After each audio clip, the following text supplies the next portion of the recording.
I'm a 20-year-old female. This story takes place about 5 years ago, when I was 15. For further context, this story involves my friend Drew, who was also 15 at the time, and our other friend Kate, who was the eldest of the group at 16. We were eager high school sophomores, in a town where there wasn't much to do other than walk around or visit a pretty shitty mall. With that in mind, we typically settled for smoking weed in Kate's shed to pass the time.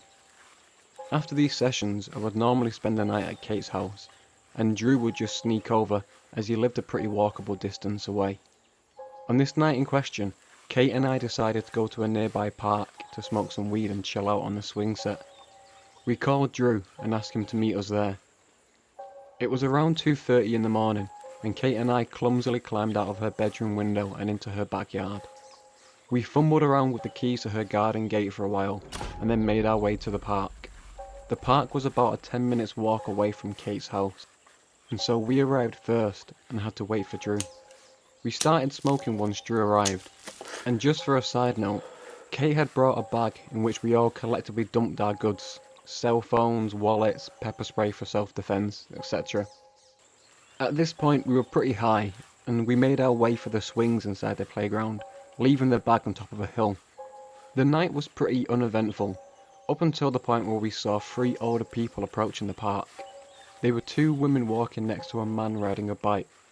They kept their distance, and we made sure to keep an eye on them discreetly. After a while, we were confident that they weren't going to bother us, and so we resumed our teenage shenanigans. And this is when they started yelling towards us. We decided it was best to ignore them, but at this point our fun high had turned into stale paranoia. About 10 minutes had passed, and we looked over in their direction to see what they were up to, but they were nowhere to be seen. Now, this scared us a bit, but we just hoped that they had gone away for good and left us to our own devices. But just as this thought hit our brains, the sight of a lone bicyclist came into view, and the worst part was, he was heading right for us. He approached us with what seemed like friendly conversation at first, and so we entertained his comments about us being out so late, and his questions about what we were doing. He then told us that the 2 women we saw him with earlier were propositioning him for sex, and that he declined because they were too ugly. There was a palpable shift in the air when he brought this up. He was noticeably older than us, maybe mid-30s, and we were nervous, incredibly uncomfortable, and high as nuts. To make matters worse, every time we tried to end the conversation, the man would just not leave. He asked for our ages, names, where we went to school, and where we lived. The questions just kept coming. We thought telling him our ages might make him go away, but instead he would just push for more. Thankfully I didn't have to talk too much to the man, as Drew took it upon himself to talk to him so that Kate and I didn't have to. During this interaction I found myself subtly looking behind us at every chance I got. I was worried that the man was trying to distract us long enough for somebody else to get the jump on us. At this point, Drew asked the man what he did for a living, and this is where the story gets really uncomfortable. The man proceeded to tell us that he had just gotten out of prison and didn't have a job at the moment. Now, we all laughed nervously as he dropped his bombshell on us, but we were thoroughly creeped out. We laughed and asked him, well, what did you end up in prison for? And the man explained about how he would break into people's houses. This alone was pretty terrifying, but it was his next comment that made our blood run cold. He gave us the full rundown on his operation. He said he would sneak into people's houses, quietly slide into their closets, and watch them sleep at night. He said all of this as if he were describing a simple daily routine, like making breakfast or taking a dog for a walk. With this revelation, Kate decided now was the best time to grab her bag from beside the playground.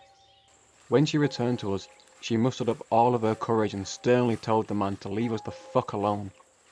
She told him again that we were underaged, and that he was being a creepy fuck. After a moment of silence, the man looked at Kate like she was crazy and started shouting at her. The change in his tone and the sheer rage he was displaying made every single one of us flinch. The man jumped on his bike and started circling the park yelling, "They're over here! I found them! Come get them!" We waited for what felt like forever, listening for the squeak of his bike. At this point, we were all panicking, We didn't want this erratic sleep-watching lunatic to follow us home.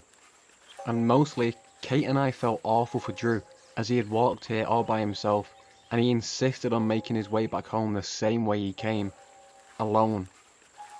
It was almost 4 in the morning at this point, and so we readied ourselves to leave. I called Drew on his cell phone, and we all began our journey back home.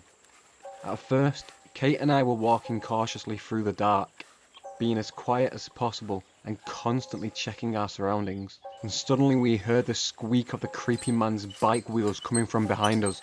At this point we just booked it. I don't think I've ever ran so fast in my entire life. We threw open the gate to Kate's back garden and ran to her open bedroom window. We desperately pulled ourselves through as fast as we could. We made it inside and tried to shut the window, but it just wouldn't budge.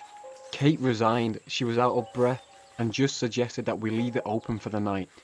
I reminded her that this man broke into people's houses and watched them from their own closets.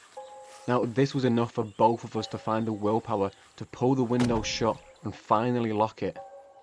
I couldn't sleep for the rest of the night, but thankfully, the man did not appear again. So, to the man who likes to watch people sleep from their own closets, let's not meet.